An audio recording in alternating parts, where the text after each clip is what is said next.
আচ্ছা, একটা কথা বলি, আমাদের মনে হয় মালাই চিংড়ি একটা রেসিপি আমাদের দেওয়া আছে, তাই তো?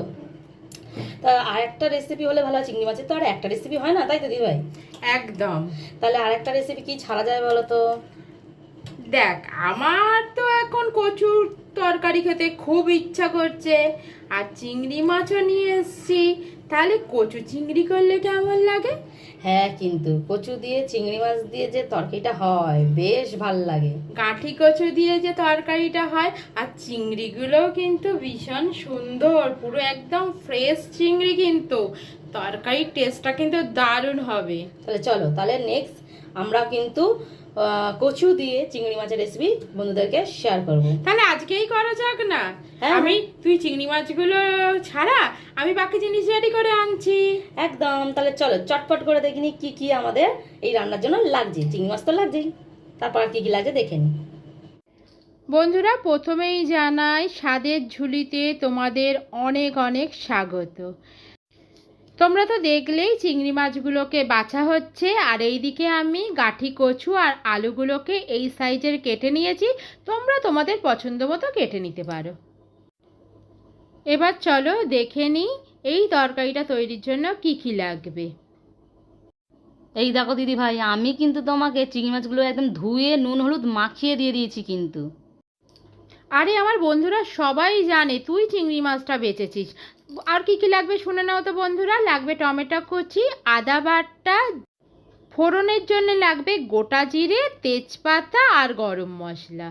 আর বন্ধুরা, রান্নাটা হবে সর্ষের তেলেই, তাই আমি কড়াইতে দিয়ে দিলাম সর্ষের তেল। তেলটা গরম হয়ে গেছে, এবার একে একে আমি ফোড়নগুলো দিয়ে দেব। দেখো, প্রথমেই দিয়ে দিলাম গরম মশলা, তার মধ্যে আছে দারুচিনি, ছোটো এলাচ আর লবঙ্গ। এবার দিয়ে দেবো গোটা জিরে। দিদি ভাই, তুমি তো চিংড়িটাই ভাজলে না, দেখেছো তো? ভুলে গেছো অন্মি? না, আমি ভুলিনি, পরে তোকে আমি বলছি কি করব চিংড়িটা দিয়ে। আর দেখো বন্ধুরা, ফোড়নে দিয়ে দিলাম দুটো তেজপাতা। এবার যখন ফোড়ন থেকে খুব সুন্দর একটা গন্ধ বেরোবে, তখন কেটে রাখা গাঁঠি কচু আর আলুটাকে দিয়ে ভালো করে ভেজে নেব। দেখেছো তো বন্ধুরা, উত্তরটাই দিল না যে চিংড়ি মাছটা কখন দেবে। ওহো, এই মেয়েটার জন্য আমি সত্যিকারের রান্নাটাই এবার ভুলে যাব। দেখো তো বন্ধুরা, তোমরা ভালো করে মন দিয়ে রান্নাটা দেখো। কচুটা আর আলুটা যখন ভাজা হয়ে যাবে ভালো করে, তখন এর মধ্যে দিয়ে দেবো টুকরো করে কেটে রাখা টমেটো কুচি আর আদা বাটা। টমেটো কুচি আর আদা বাটা দিয়ে ভালো করে কষিয়ে নেওয়ার পরে একে একে দিয়ে দেবো গুঁড়ো মশলা। দেবো 1 চামচ হলুদ গুঁড়ো আর 1 চামচ জিরে গুঁড়ো। তবে এখানে আমি কোনো লাল লঙ্কার ব্যবহার করব না, মানে গুঁড়ো লঙ্কার ব্যবহার করব না। তোমরা চাইলে কিন্তু এখানে অবশ্যই গুঁড়ো লঙ্কার ব্যবহার করতে পারো। গুঁড়ো মশলাগুলো দিয়ে আমি সামান্য জল অ্যাড করলাম, যাতে মশলাগুলো কষাবার সময় কোনোভাবেই যাতে পুড়ে না যায়। এবার দেখো, খুব ভালো করে আবার মিনিটখানেক আমি মশলাটা কষিয়ে নেব। এই দেখ, এবার তো চিংড়ি মাছগুলো কিন্তু আমি দিয়ে দিলাম। ভাগ্যিস দিলে, আমি তো ভয়ই পেয়ে গেছিলাম যে কখন যে চিংড়ি মাছটা তুমি দেবে। হ্যাঁ বন্ধুরা, চিংড়ি মাছটা কিন্তু আমি আলাদা করে ভেজে রাখিনি, চিংড়ি মাছটা কিন্তু ঠিক এই সময় মিশিয়েছি।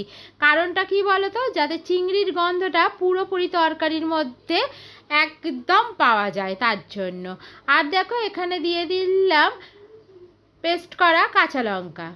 এই যে কাঁচা লঙ্কাটা কিন্তু আমি পেস্ট করে দিয়েছি, সেটা জানো? হ্যাঁ রে বাবা, তুই পেস্ট করে দিয়েছিস কাঁচা লঙ্কাটা। শুধু কাঁচা লঙ্কা কেন, চিংড়িটাও তুই বেছে দিয়েছিস, এটাও কিন্তু আমি আমার বন্ধুদের বলেছি। তাহলে বন্ধুরা, এবার দিয়ে দিলাম পরিমাণ মতো গরম জল। যে যতটা গ্রেভি রাখতে পছন্দ করবে ঠিক ততটাই জলের পরিমাণ দেবে।